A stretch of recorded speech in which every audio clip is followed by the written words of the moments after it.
नमस्कार, अनादि टीवी की खास पेशकश में आपका स्वागत है और मैं हूं मनोज वर्मा। मध्य प्रदेश की 27 सीटों पर होने वाले उपचुनाव के पहले बीजेपी और कांग्रेस के बीच कार्यकर्ताओं को लेकर राड़ छिड़ी थी और अब इस जुबानी जंग का केंद्र बिंदु बना हुआ है ग्वालियर। जी हां, अब तक प्रवक्ता के मिश्रा पर ज्योतिरादित्य सिंधिया को घेरने की जिम्मेदारी देकर चैन की बंसी बजा रही कांग्रेस ने अपने नाथ यानी कमलनाथ को आगे करने का फैसला किया है। सिंधिया के गढ़ में कमलनाथ के मेगा शो की तैयारी की जा रही है।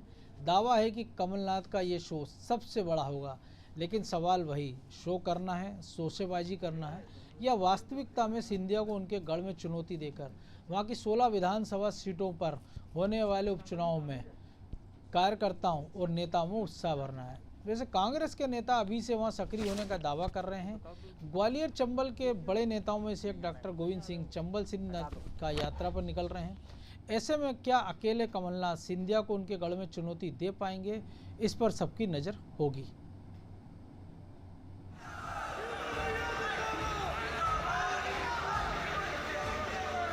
सिंधिया शिवराज के अगस्त में ग्वालियर में हुए शो के जवाब में अब कमलनाथ का यहां मेगा शो होगा। बीजेपी ने 3 दिन तक ग्वालियर चंबल इलाके के लिए ग्वालियर में मेगा शो किया था। इस दौरान ये दावा भी किया गया था कि 76,000 कांग्रेस कार्यकर्ताओं ने बीजेपी की सदस्यता ली। हालांकि उसके दावे का कांग्रेस ने मखौल उड़ाया और कहा कि बीजेपी उन कार्यकर्ताओं के नाम तो बताए। बीजेपी के बाद अब कांग्रेस की बारी है। इस इलाके में 16 विधानसभा सीटों पर उपचुनाव है। अब कमलनाथ भी सिंधिया के गढ़ से उपचुनाव के लिए प्रचार का शंखनाद करने जा रहे हैं। कांग्रेस पार्टी सितंबर महीने के दूसरे हफ्ते में कमलनाथ के ग्वालियर दौरे की तैयारी कर रही है। इसमें पार्टी उपचुनाव का शंखनाद तो करेगी। हालांकि कमलनाथ के इस दौरे पर बीजेपी ने तंज कसा है। बीजेपी से राज्यसभा सांसद ज्योतिरादित्य सिंधिया ने भी अतिथि देवो भव कहकर कमलनाथ का स्वागत किया है। ग्वालियर मेरा घर है, ग्वालियर आपका घर है। हम अपने घर में हर व्यक्ति का स्वागत करते हैं। हम में वो कटुता नहीं है तो कमलनाथ जी का कि जो ये कह रहे हैं ना, निपटाओ, ये करो, वो करो। अतिथि देवो भव, जो भी अतिथि ग्वालियर आएगा उनका स्वागत किया जाएगा और जब चुनाव का समय आएगा तो जनता उचित निर्णय लेके उन्हें यहाँ से भेजी। कमलनाथ के दौरे का कार्यक्रम तैयार हो रहा है। 10 से 12 तारीख के बीच वो ग्वालियर में एक कार्यक्रम में शामिल हो सकते हैं और इसकी तैयारियां भी चल रही हैं। कमलनाथ के दौरे को अगस्त में हुए शिवराज और सिंधिया के शो का जवाब माना जा रहा है। कमलनाथ के दौरे को हर स्तर पर सफल बनाने की तैयारी है और इसके लिए ग्वालियर से लेकर भोपाल तक कई दौर की बैठकें भी हो चुकी हैं।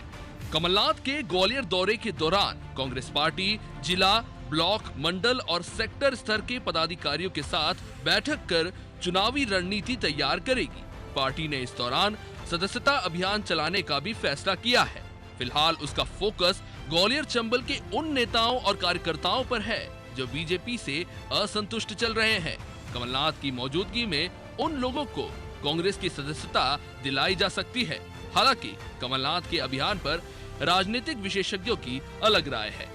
मध्य प्रदेश के पूर्व मुख्यमंत्री श्री कमलनाथ कांग्रेस अध्यक्ष के नाते ग्वालियर के आगामी दौरे पे जा रहे हैं और वहां की जनता के जो अपमान की लड़ाई है, जनादेश को जो बेचने का काम इन बिकाऊ लालों ने किया है, उनकी जो आवाज है वो आवाज में अपनी आवाज मिलाने जा रहे हैं। मध्य प्रदेश की और ग्वालियर चंबल संभाग की जनता कमलनाथ सरकार की वापसी के लिए आतुर है। बस उनको इंतजार है तो उपचुनाव में अपना वोट डालने के दिन का इंतजार है। देखिए, कमलनाथ की ग्वालियर चंबल संभाग में जो रैलियां हैं वो मुझे लगता है कि सिंधिया से ज़्यादा कमलनाथ के लिए बहुत चुनौतीपूर्ण होंगी, क्योंकि कमलनाथ आमतौर पे मैदानी नेता के तौर पे नहीं जाने जाते हैं। उनकी जो राजनीति है वो कैबिन में या रणनीतिकार के तौर पे ज़्यादा जानी जाती है। तो अगर वो सिंधिया को चुनौती देने के लिए ग्वालियर चंबल संभाग में महारैलियाँ कर रहे हैं या करेंगे, तो इसका मतलब है कि उनका खुद का भी एक बड़ा इम्तहान होगा कि वो अगर इतनी सारी रैलियां या इतने बड़े आंदोलन करने के बाद भी ग्वालियर और चंबल संभाग में अनुकूल नतीजे नहीं दे पाए तो ये उन पर भी सवाल उठेंगे। एक सवाल तो ये उठना ही है, क्योंकि वही नेता प्रतिपक्ष हैं, वही पूर्व मुख्यमंत्री हैं और वही प्रदेश अध्यक्ष हैं, तो सवाल स्वाभाविक उठेंगे। लेकिन उनके मैदान में जाने के बाद भी अगर वो नतीजे नहीं दे पाते, खुद भी मैदान में उतरने के बाद भी, तो फिर सवाल और गहराई से उठेंगे। तो ये सिंधिया से ज़्यादा चुनौती मेरे ख्याल से कमलनाथ के लिए है और उन्हें इस बात को बहुत ध्यान में रख के आगे बढ़ना पड़ेगा। और दूसरी बात, जिस तरह से ग्वालियर चंबल संभाग में सिंधिया परिवार की पैठ है, तो उससे मुझे थोड़ा कम भरोसा हो रहा है कि कमलनाथ की रैलियां कोई बहुत ज़्यादा अनुकूल नतीजे ला पाएंगी, खासतौर से तब जब बसपा भी मैदान में आ गई है। और दूसरी बात ये है कि जो पिछले कुछ दिनों से एक बड़ी बात कही जा रही है कि बड़े पैमाने पे सिंधिया के खिलाफ ग्वालियर चंबल संभाग की जनता मैदान में उतरी, तो इसको मैं थोड़ा सा तकनीकी रूप से ठीक करना चाहूँगा कि वो जनता नहीं उतरी मैदान में, वो कांग्रेस उतरी थी। तो कांग्रेस का बीजेपी के किसी नेता के खिलाफ उतरना एक स्वाभाविक प्रक्रिया है, स्वाभाविक प्रतिक्रिया है। हाँ, जनता अगर उतरती तो समझ में आता है कि वहाँ इन लोगों का बड़ा विरोध है, बीजेपी का या सिंधिया का, या जो विधायक इस्तीफा दे के दोबारा चुनाव लड़ेंगे उनका। लेकिन कांग्रेस उतरी है तो कांग्रेस तो उतरना ही थी। अभी कांग्रेस, हो सकता है कमलनाथ अभी रैली करे तो बीजेपी उनके खिलाफ उतरे। तो मेरा मानना ये है कि इसमें कांग्रेस ने ये स्टेप ले तो लिया है कमलनाथ को मैदान में उतारने का, लेकिन उसके बाद मतलब सीधी सी बात है, उन्होंने अपना तुरुप का इक्का भी चल दिया, मुट्ठी खोल दी है। अब इसके बाद नतीजे नहीं मिलेंगे तो फिर शायद कांग्रेस को आगे हर मोर्चे पे बहुत मुश्किलों का सामना करना पड़ेगा। 20 से 24 अगस्त 3 दिन तक सिंधिया और शिवराज ने ग्वालियर में डेरा डालकर बड़े स्तर पर सदस्यता अभियान चलाया था।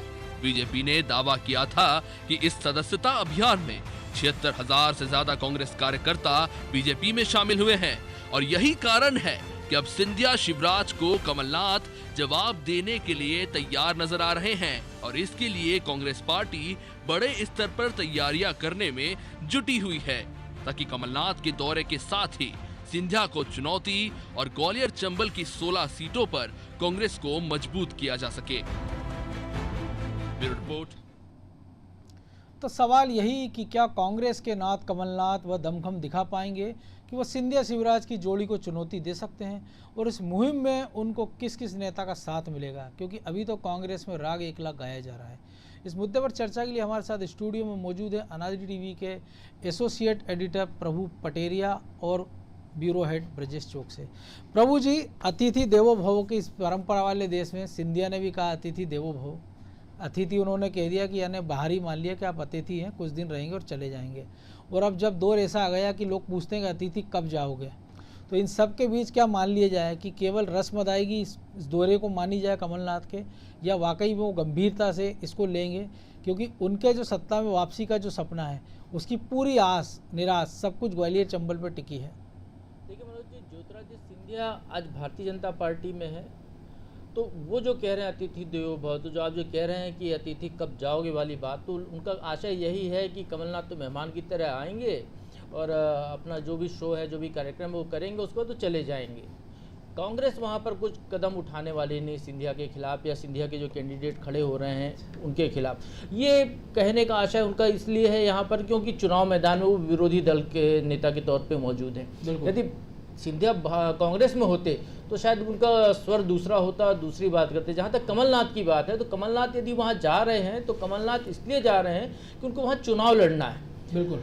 जिन 27 सीटों पर उपचुनाव होने हैं मध्य प्रदेश में, उसमें से 16 सीटें ग्वालियर चंबल अंचल की हैं और इन 16 सीटों की तासीर लगभग एक जैसी है।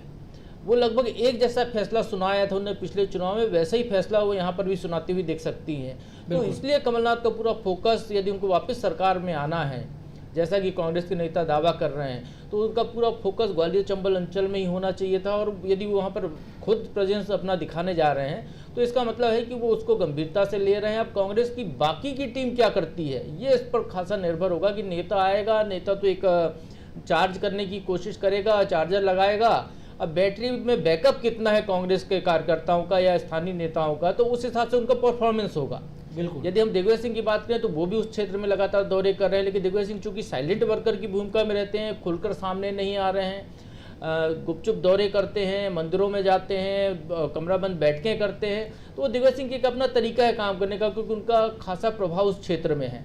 कांग्रेस के यदि कमलनाथ की तुलना में हम दिग्विजय सिंह को आके, तो दिग्विजय सिंह का ज़्यादा प्रभाव उस क्षेत्र में, तो दिग्विजय सिंह अपना काम कर रहे हैं वहाँ पर। अब कमलनाथ चूंकि लीडर हैं, भावी मुख्यमंत्री पद के फिर से उम्मीदवार हैं कि यदि मुख्यमंत्री बनता है तो वही होंगे, ये बिल्कुल तय है कांग्रेस की लाइन।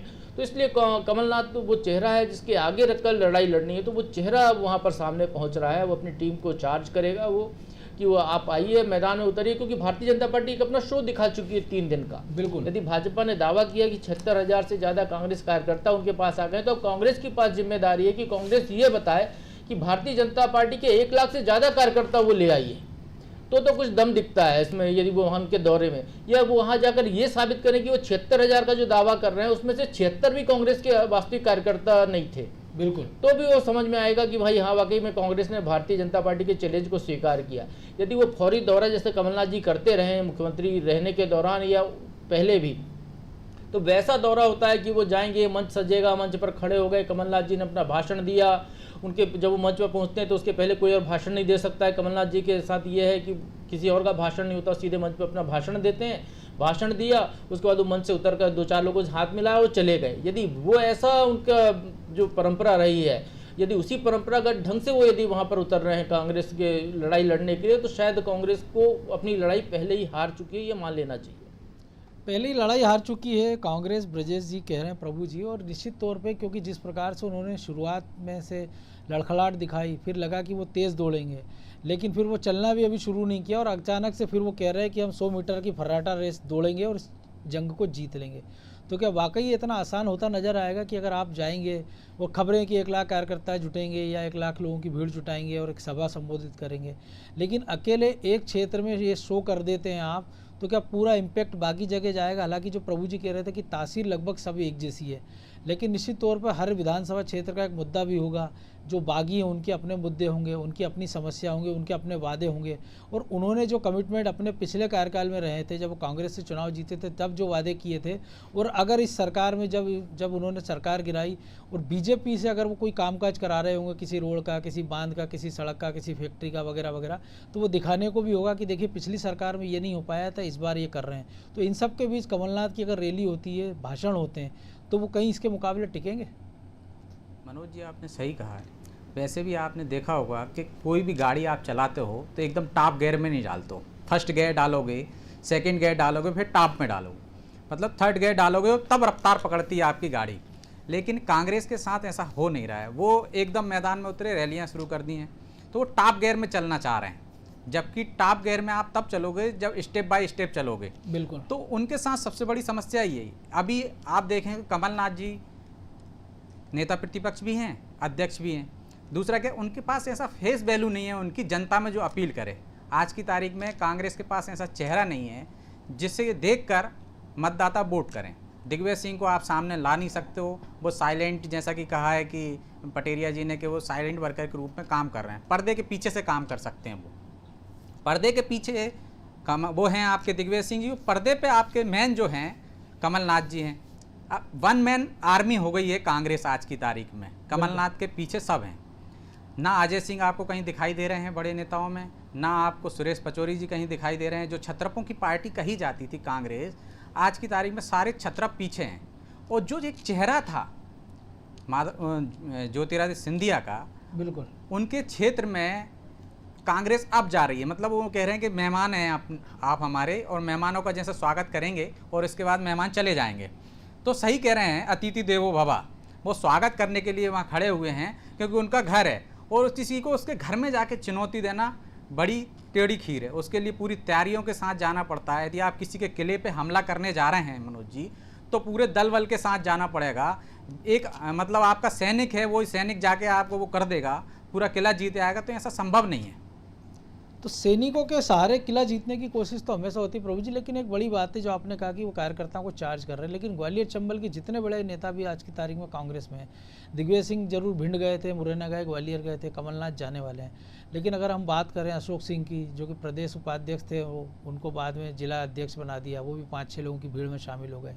डॉक्टर गोविंद सिंह की बात करें, हम रामनिवास रावत की बात करें, कार्यकारी अध्यक्ष, 2 चुनाव हार गए विधानसभा लोकसभा, ये बड़े चेहरे ग्वालियर में दिखे नहीं। दूसरा, एक कांग्रेस की ओर से पहले कहा गया था कि जुलाई में वो अपना जो प्रचार का केंद्र ग्वालियर में बना देंगे, वो अपना कंट्रोल रूम बना देंगे। दतिया से बात हुई थी कि एक बस में सवार होकर कांग्रेस के सेकंड लाइन के लीडर हैं, वो सारे 16 विधानसभा क्षेत्रों में जाएंगे और जनता को बताएंगे कि उनके जो विधायक थे उन्होंने किस प्रकार पार्टी को धोखा दिया और आपको धोखा दिया।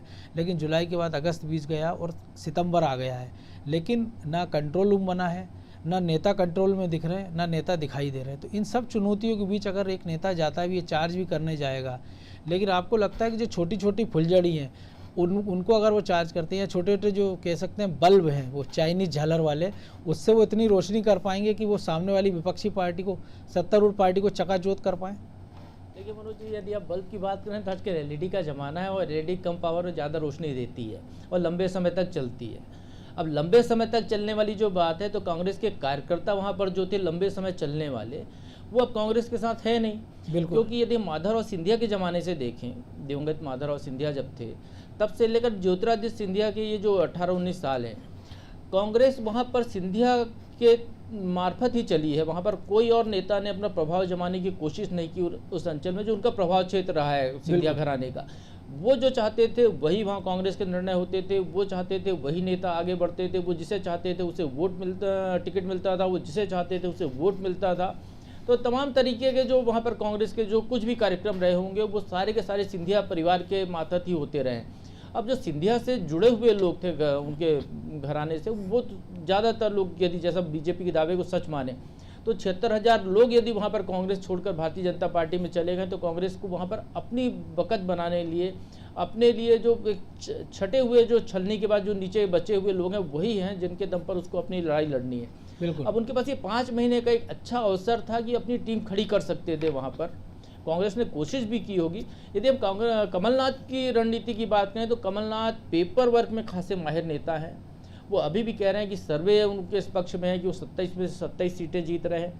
वो सर्वे पर खासा भरोसा करते हैं, सर्वे के आधार पर वो टिकट देने की बात कर रहे हैं, सर्वे के आधार पर वो चुनावी रणनीति, अपने मुद्दे हैं वो तय करेंगे। तो हो सकता है ये कांग्रेस का, कमलनाथ का जो एक तरीका है चुनाव लड़ने का, ये उसी के तहत वो चल रहे हों कि सही वक्त आने पर चोट करें। कोई कोरोना का समय चल रहा था, लॉकडाउन जैसे दौर थे जिसमें कहीं पर लोगों को भीड़ जुटा नहीं सकते आप, ज़्यादा संप्रेषण नहीं हो सकता, आप एक दूसरे से संपर्क ज़्यादा नहीं साध सकते थे। तो ऐसी तमाम जो पाबंदियां थी, बिल्कुल, उसकी वजह से हो सकता है कमलनाथ की जो योजना थी वो उस समय मूर्त रूप नहीं ले पाती। समय से पहले वो अपने तीर चल जाते और विपक्षी दल को उनके सारे हथियार पता चल जाते। तो अब उससे वो बचने की वो कोशिश यदि कमलनाथ ने की है, तो ये एक तरीका उनका हो सकता है कि अब वो अपना दांव वहाँ पर चलने की कोशिश कर रहे हैं। अब चूंकि अनलॉक 4 आ चुका है और लगभग तय मान के चलिए कि नवंबर के पहले या नवंबर महीने तक मध्य प्रदेश के भी उपचुनाव हो जाएंगे। तो सितंबर में बैठकर हम आज यदि बात करें तो 2 महीने का ही समय बचता है अधिकतम। बिल्कुल। तो इस इतने अल्प समय में कांग्रेस को यदि अपनी रणनीति, जो कमलनाथ की जो रणनीति होगी, उसको अंजाम देना है, तो वो अपनी कोशिश में अब शुरुआत कर रहे हैं। कांग्रेस के हिसाब से देखें तो सही स्टार्ट मानना चाहिए इसको कमलनाथ का। यदि हम मीडिया की नज़र से देखें तो हमको जैसे लगता है कि भारतीय जनता पार्टी तो अपने 27 में से 25 उम्मीदवार पहले ही डिक्लेयर कर चुकी है। जो कांग्रेस छोड़कर आए थे उनके घोषित उम्मीदवार हैं। बिल्कुल, वहाँ उनकी तैयारियां शुरू हो गई हैं। भारतीय जनता पार्टी के नेता दौरे कर रहे हैं, उनके प्रदेश अध्यक्ष दौरे कर रहे हैं, वर्चुअल मीटिंग हो रही है। केंद्रीय मंत्री नरेंद्र सिंह तोमर को वो मैदान में उतार कर ला रहे हैं, उस क्षेत्र में हैं। तो अलग अलग जगह पे अपने अपने अलग अलग नेताओं को वो लगा रही है। तो भारतीय जनता पार्टी का जो एक अपना तरीका होता है वो अपने तरीके पर काम कर रही है। कांग्रेस का जो तरीका होता है वो एक गोरिल्ला पद्धति जो युद्ध की होती है, शायद हो सकता है कमलनाथ उसी पर अमल करने की कोशिश कर रहे हो कि सही वक्त पर सही चोट करें और सारे वोट हथिया लें। तो नतीजे बताएंगे कि कितने वो सफल होते हैं, कितने नहीं होते। लेकिन अभी जो कोशिश कमलनाथ की मानना चाहिए तो वो अपने सही ट्रैक पर है। गोरिल्ला नीति की बात की आपने, तो ब्रजेश जी, गोरिल्ला नीति में कई बार ऐसा भी होता है कि शत्रु को चौंका दिया जाए, लेकिन यहाँ तो हुआ ये कि अपनों ने चौंकाया और शत्रु की हो गए, वो उनके सेनापति चले गए और कुछ वजीर अपने साथ वो मोहरे ले गए। लेकिन बड़ी बात यही कि अगर कांग्रेस अभी भी स्टार्ट लेती है, अगर एक जो प्रभु जी ने कहा कि सिंधिया परिवार के दखल के बीच उनके पास टीम नहीं है, जो हैंड थे वो हाथ छोड़ के कमल थामले नज़र आ गए। वो अब ऐसी स्थिति में नई टीम बनाना, और जिस सर्वे की बात हो रही है तो उसी सर्वे के आधार पे जिन लोगों ने बगावत की थी, कांग्रेस ने उनको टिकट दिए थे और ये कहा था कि जिताऊ हैं, लेकिन वो उनके हिसाब से कहें तो वो बिकाऊ निकले और टिकाऊ भी नहीं निकले। तो अब जो सर्वे होगा तो हो सकता है कि ये एक और मापदंड उनमें शामिल करे कांग्रेस कि भैया ठीक है, बिकाऊ भी ना हो, टिकाऊ भी हो और जिताऊ भी हो। मनोज जी, जैसा आपने कहा कि गोरिल्ला युद्ध में हम यदि इतिहास में भी जाएं तो गोरिल्ला युद्ध में भी कई बार मात खाना पड़ी है, क्योंकि आपकी रणनीति यदि सामने वाले को पता है वो आपसे ज़्यादा बेहतर है और आपसे ज़्यादा पहले से चौकन्ना है, तो गोरिल्ला नीति भी आपका साथ नहीं दे पाएगी। रही बात ये कि आप बिकाऊ वाला जो टॉपिक लेके जा रहे हैं मैदान में, वो तो आप ही के लोग थे ना जिनकी आप तारीफ कर रहे थे कल तक। आज वो चले गए आपको छोड़ के, तो सारी बुराइयां दिखने लगी हैं आपको उनमें। दूसरी बात कि वो उस क्षेत्र के ही रहने वाले हैं, अपने आदमी को ज़्यादा बेहतर समझता है। अब आदमी आप ऐसा शख्स लेके आएंगे, मैदान में लेके आ रहा हो कि जिसकी कोई पहचान ही नहीं है उस क्षेत्र में, यदि मैन वहाँ का जो मुद्दा रहेगा वो सिंधिया जी का मुद्दा रहेगा, सिंधिया जी की अस्मिता का, इज्जत का, और उन्होंने जो अब तक किया है उस परिवार ने, बिल्कुल, तो वो परिवार आगे रखें। वहाँ की पब्लिक ने हमेशा रखा है, चाहे वो कांग्रेस में रहे हों चाहे भाजपा में रहे हों। पहले भी ऐसा रहा है कि भाजपा में उस परिवार के लोगों ने चुनाव लड़ा है और वो जीते हैं। भारतीय जनता पार्टी के रणनीतिकारों ने कमलनाथ का वही नुस्खा पकड़ लिया और इस बार पहली बार मध्य प्रदेश में बसपा उपचुनाव में मैदान में आ रही है। बसपा अभी तक उपचुनाव मध्य प्रदेश में नहीं लड़ी कभी भी। उसने कहा कि हम उपचुनाव में नहीं लड़ते, अपनी एनर्जी यहाँ खर्च नहीं वो करते। उत्तर प्रदेश में भी नहीं लड़ते हैं, हाँ, इतने बड़े उनके। और यदि वो बहुजन समाज पार्टी यदि मध्य प्रदेश में उपचुनाव लड़ने जा रही है तो इसका मतलब ये है कि नुकसान कांग्रेस को होगा, क्योंकि कांग्रेस का वोट बैंक यदि उम्मीद कर रही है कांग्रेस जो आने वाला है उसमें एक डेडिकेटेड वोट बैंक बसपा का है।